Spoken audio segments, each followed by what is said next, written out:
রাধে রাধে বন্ধুরা, কেমন আছেন সবাই? ফিরে আসলাম প্রতিদিনই ডেলি ব্লগ নিয়ে। তো বাড়ি যেতে আর মাত্র 2.5 ঘন্টা বাকি, প্রায় কাছাকাছি চলে এসেছি, কিন্তু এখানে এসে সিগন্যাল পাচ্ছি না, মাঝের মধ্যে দাঁড়িয়ে যাচ্ছে।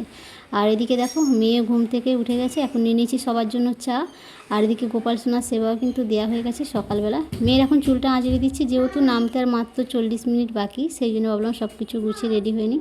আর যেহেতু বাড়ি যাচ্ছি অনেক দিন পর, আর দুদিনে পুরোপুরি চুল টুল একদম যেন ঝাঁপড়া হয়ে গেছিলো, সেই জন্য চুলটাকে মেয়েকে আঁচড়ে দিই। তারপরে মুখটা কোনো রকম একটু জল দিয়ে ধুয়ে নিয়েছি, আর এখানে আর ফেস ওয়াশ আর করবো না, যেহেতু জল প্রচণ্ড গরম, ট্যাঙ্কি থেকে জলে হাত দেওয়া নয়, 1 বোতল জল তো কিনে কোনো রকম হাত মুখ ধুয়ে পরিষ্কার করা হলো। আর সবাই প্রায় ট্রেন খালি হয়ে গেছে, প্রত্যেকটাতে আরএসি করে দিয়ে দিয়েছে সিটগুলোতে, কেন জানি না, প্রত্যেকটা সিটে 2জন করে দিয়েছে। কোনোবার এরকম হয় না, সাইড সিটগুলোতে মোটামুটি 2টো 1জন করে থাকে, কিন্তু মিডলে যে 3টে করে থাকে সেগুলোতে পার্সোনালি থাকে, কিন্তু এগুলো দেখছি যে খুব মানে বাজে বগিটাই বলতে গেলে হয়। 2 মাস আগে টিকিট করে যে এত সমস্যায় পড়তে হবে সেটা ঠিক বুঝলাম না। আর এদিকে মেয়ে আবার একটু শুয়ে পড়লো, যেহেতু আরও বাকি আছে টাইম, তো সেই জন্য ভাবলো একটু শুয়ে পড়ি। আর এদিকে দেখো আমাদের গোপাল সোনা কিন্তু রেডি বাড়ি যাওয়ার জন্য, সকালের তো ভোগ দেওয়া হয়ে গেছে, এরপরে হবে বাড়ি গিয়ে সব কিছু। আর এই দেখো প্রায় আমাদের বাড়ির কাছাকাছি স্টেশন চলে এসেছে। চলো আজকে আমাদের বাড়ির স্টেশনটাকে তোমাকে দেখিয়ে দিই। আর এদিকে আমাদের কিন্তু আমরা স্টেশন থেকেই আমরা মন্দির দেখতে পাই। আর এটা আমাদের খুব জাগ্রত মন্দির, রাধা মাধব মন্দির। আর রাধা মাধব মন্দিরে আমরা প্রায় টাইম যেয়ে থাকি বাড়িতে আসলে, তো জানি না এবছর কখন যাব। আর এই দেখো মন্দিরের চূড়া কিন্তু দেখা যাচ্ছে বন্ধুরা। আর এরপরে আর 2টো স্টেশনের পরেই আমরা নেমে যাব। তো আমরা এখান থেকে আবার ফিরে আসবো, যেহেতু আমাদের বাড়ির সামনে ট্রেন দাঁড়াবে না, দাঁড়ানোর কোনো মতন পারমিশন এখনও পর্যন্ত হয়নি। আর এটা কিন্তু ছোটোখাটো স্টেশন, সেই জন্য আমরা এখন যে খানিকটা দূরে যাব, তারপরে আবার 40 মিনিট ব্যাকে আসবো।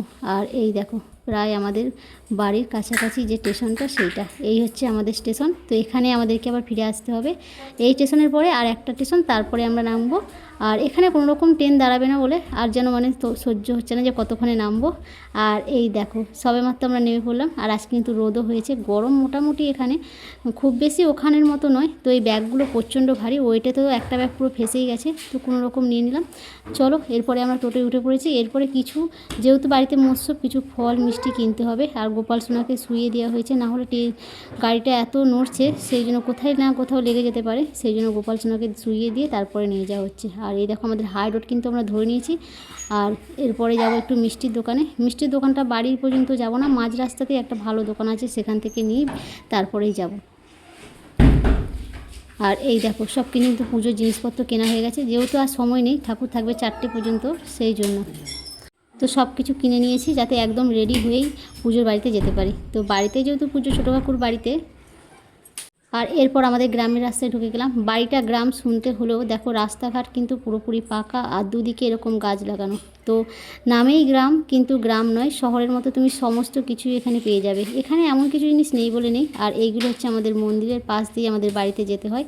আর এসে গেছি পুরো বাড়ির কাছাকাছি। আর এই হচ্ছে আমার দাদুর মানে ঠাকুমা দাদুর হচ্ছে সমাধি, যেটা আমাদের মন্দির করতে, যেহেতু আমরা বৈষ্ণব, সেই জন্য মরার পরে যারা পুরোপুরি নিরামিষ খায় তাদের জন্য করা হয় এরকম মন্দির। তো আমাদের ঠাকুমা দাদুরও করা হয়েছে।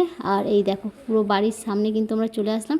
এখানেও আগে আমাদের মন্দির দর্শন করেই তারপরে আমরা বাড়িতে যাব। তো যেহেতু আমরা বৈষ্ণব তোমরা জানো, তো বৈষ্ণবদের তো কৃষ্ণ ভক্ত সবাই, আর ঠাকুরই সব বাড়িতে মৎস্য করছে, তোমাদেরকে আগেই বলেছি। আর এই দেখো এটা ছোটো কাকুর বাড়ি, ওখানে হচ্ছে মৎস্য। তো আগে গোপাল সোনাকে ওখানে রেখে তারপরে আমি আমার বাড়িতে যাব।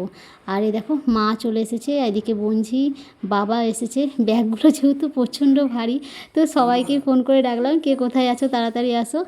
আর এদিকে এখন যাওয়া হবে সমাধি বাড়িতে, বোন বেরিয়ে পড়েছে এদিকে সমাধি বাড়িতে। আর এদিকে দেখো আরেকটা কাকুর মেয়ে, যে সেও এসেছে দেখা করতে, প্রণাম করে নিল।